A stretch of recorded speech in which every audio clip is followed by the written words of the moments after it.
Welcome to the Sage Solutions Podcast, where we talk about all things personal growth, personal development, and becoming your best self.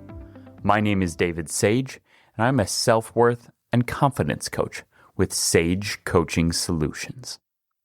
I want to start today by asking you to go to a specific place in your mind. Picture this moment. It's late Thursday night, and you're staring at a mess in the living room, and you just feel heavy. It's not just tired. It's this specific friction-filled sensation that says, I don't think I have any gas left in the tank.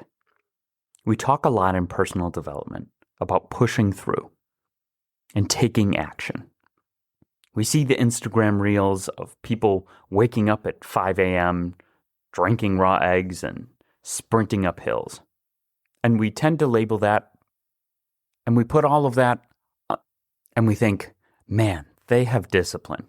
They have grit. And they probably do. I'm not saying they don't. But by stereotyping grit this way, we misrepresent the entire concept. So in this episode, I want to slow down and take a second to talk about this. Just you and me. About what actually is happening in that moment of friction. Because I think most of us misunderstand grit. In a very similar way to how many people misunderstand courage. Many people believe that courage is being fearless. But courage is really about facing or overcoming your fears, feeling the fear and doing it anyway. Grit is not about easily taking action. People that can just naturally do things and it's not hard for them, that doesn't take grit.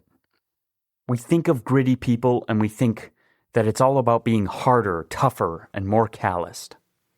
But what I've found in my own personal experience, by looking through the research and in my coaching, grit is usually not a shout. It's not a scream. Most grit is a quiet thing. It's an internal struggle that we push through. Similar to courage, it's a personal battle. But I think we've done a disservice to that word. We treat grit like it's a character trait that you're born with, like blue eyes or being tall. We think you either have it or you don't. But that's bullshit. Life is like a muscle, and just about any skill or trait can be built and honed over time. I believe that human beings have the ability to get better, sharper, and more capable. I believe grit isn't a magical trait. It's a skill. More specifically, it's a muscle that we build just like any other skill. But grit is really a compound muscle.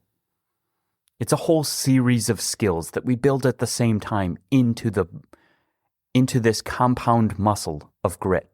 But if you want to build grit, you're going to have to lean into a specific feeling. And if you can learn to recognize that feeling, to harness and grow that feeling, to just let yourself feel it in your body, pour fuel on it, embrace it, you can change the trajectory of your entire life. Today, yes, today we are talking about grit. But you're going to have to lean in to resolve. You're going to have to lean in to the feeling of resolve. But before we get into it, our goal with this podcast is to share free, helpful tools with you and anyone you know who is looking to improve their life. So take action, subscribe, and share this podcast with them. So let's buckle down and ground this in something real.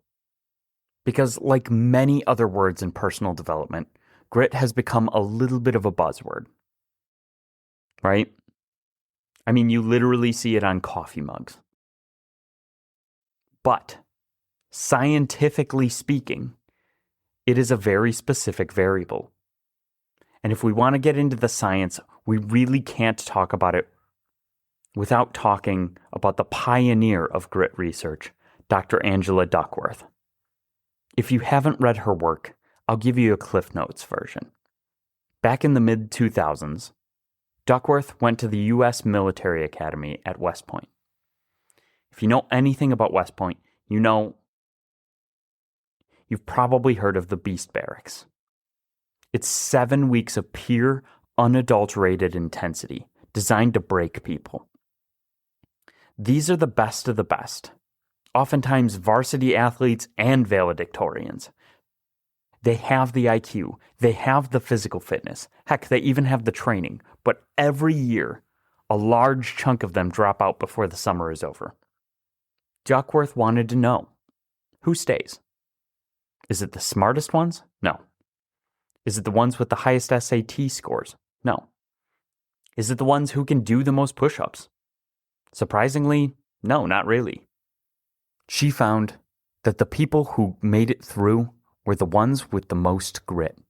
And her findings didn't end there. She found that the single biggest predictor of success in life wasn't talent. It was this thing that we call grit. The definition that's used is passion and perseverance for long-term goals. Here's the part that really fascinated me when I was reading her book, titled Grit. The study showed that grit is unrelated or even inversely related to talent. Meaning, sometimes, if things come easily to you, you are actually at a disadvantage when the friction hits. Because you haven't built the muscle of grit. You never learned how to generate that second wind, how to push through, how to harness your resolve. Now, this is all great. The science is really interesting, but I want to pivot. Duckworth gave us a definition and the science, but that alone will not give you the feeling that drives your grit. So let's get into how you cultivate grit and build that muscle. Now, in this podcast, I'm going to go into resolve a little less because I recently just did a podcast about resolve. So if you're interested in how to build resolve, I highly suggest going back and listening to our recent episode that covers it. So let's get into grit and talk about how it feels. I want you to think about a time in your life when you drew a line in the sand.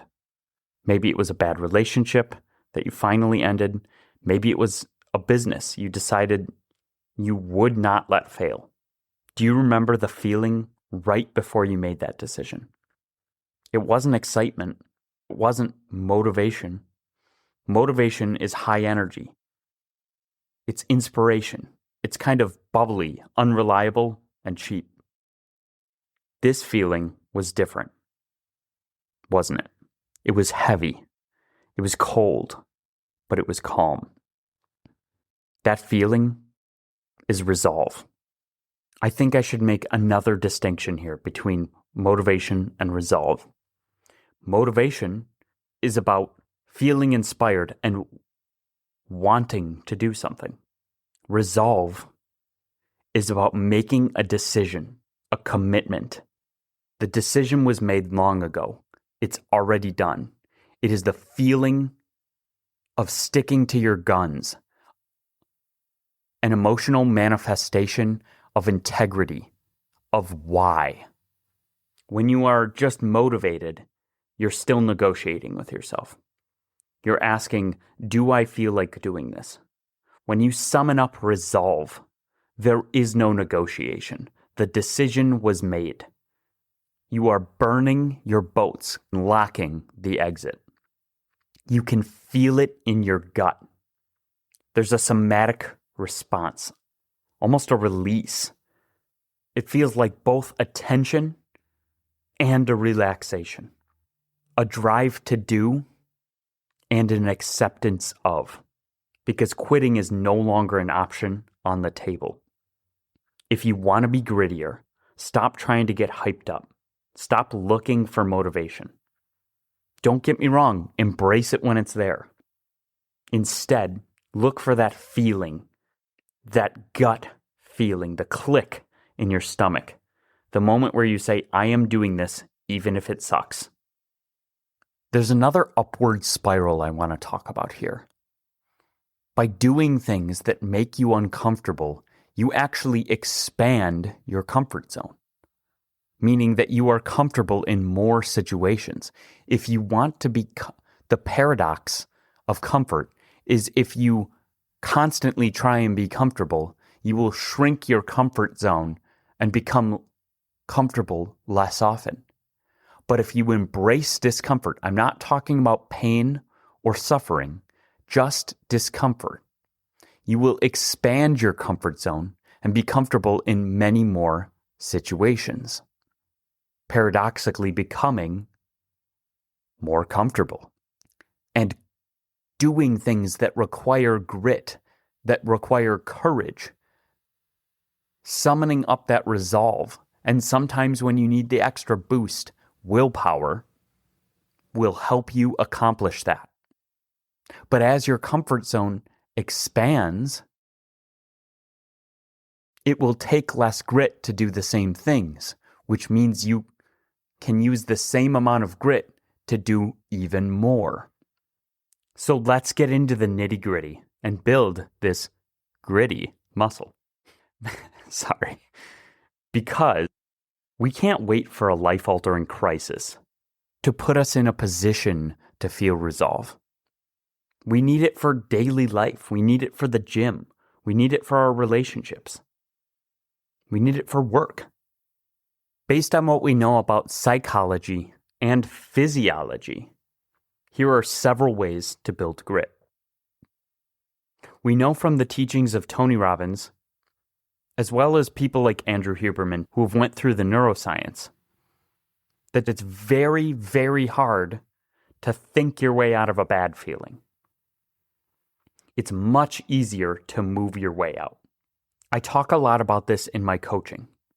There is an inherent link between your brain and your body language and your physiology have a direct impact on your psychology and your neuroscience, the way your brain reacts to things. And both levers affect each other. It is a two-way cycle.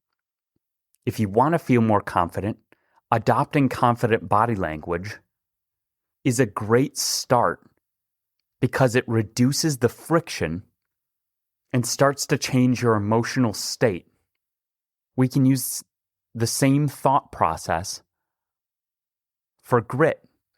If motion creates emotion, taking action or making physical changes, and emotions drive your motion, your physiology, and your actions, we know that physiology is one of the quickest ways to change your emotional state.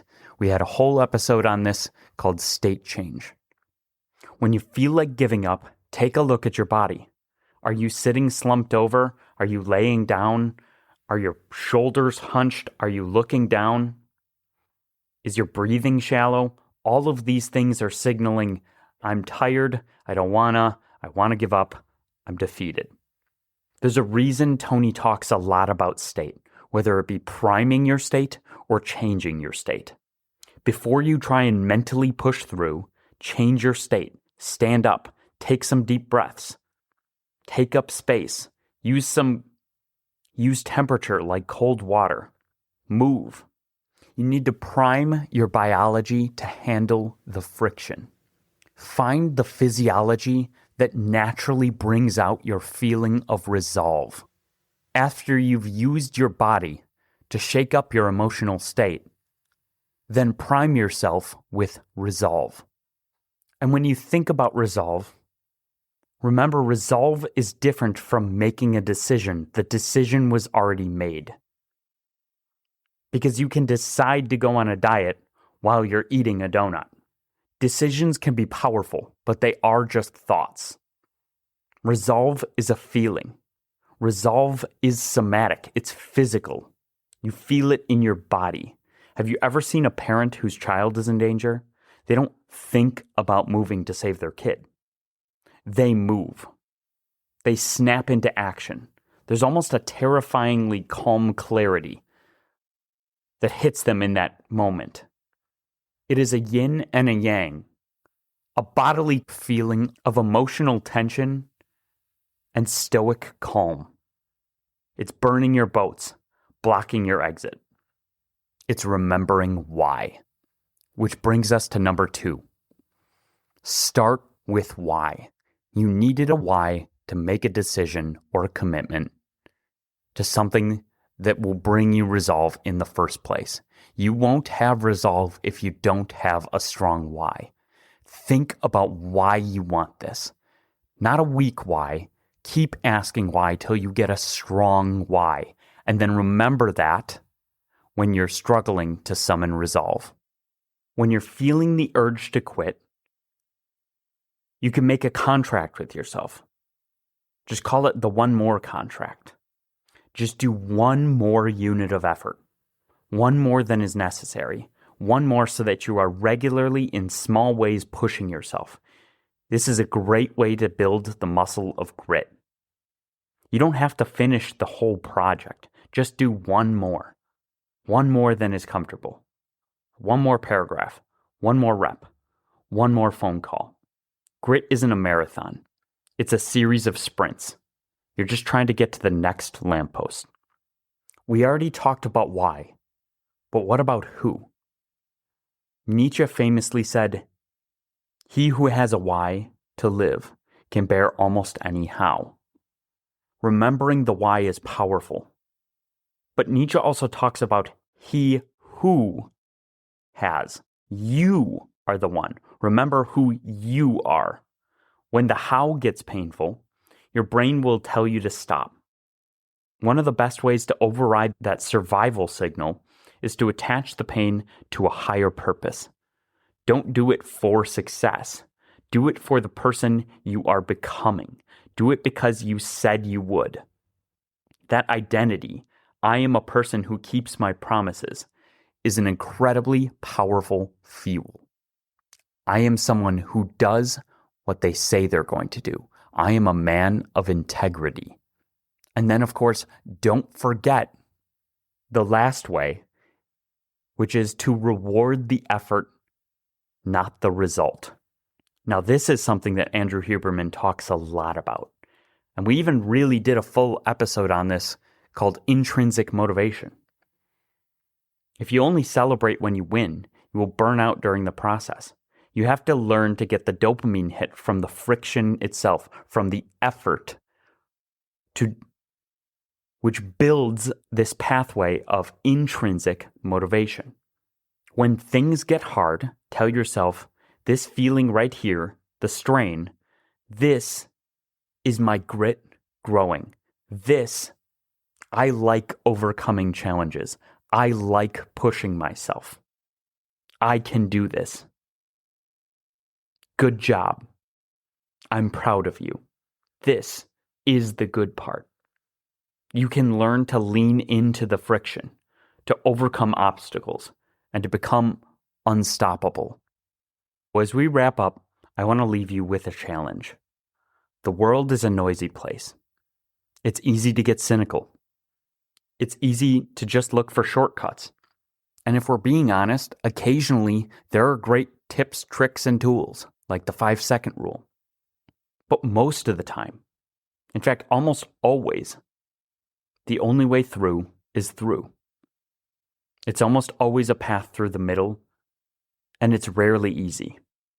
This week, identify one place where you've been negotiating with yourself, one place where you've left that back door open. Close it. Find that feeling of resolve.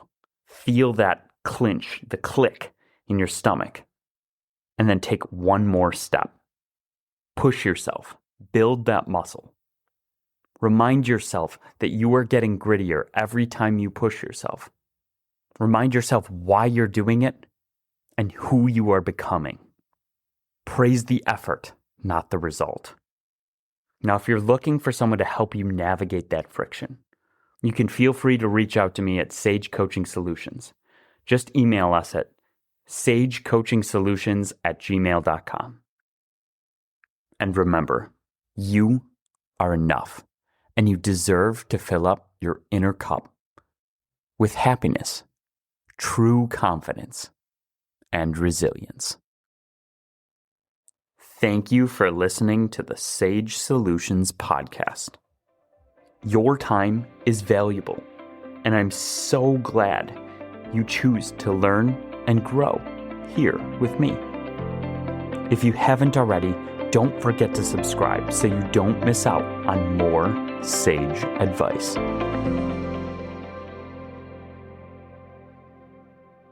One last thing. The legal language. This podcast is for educational and informational purposes only. No coaching-client relationship is formed. It is not intended as a substitute for the personalized advice of a physician, professional coach, psychotherapist, or other qualified professional.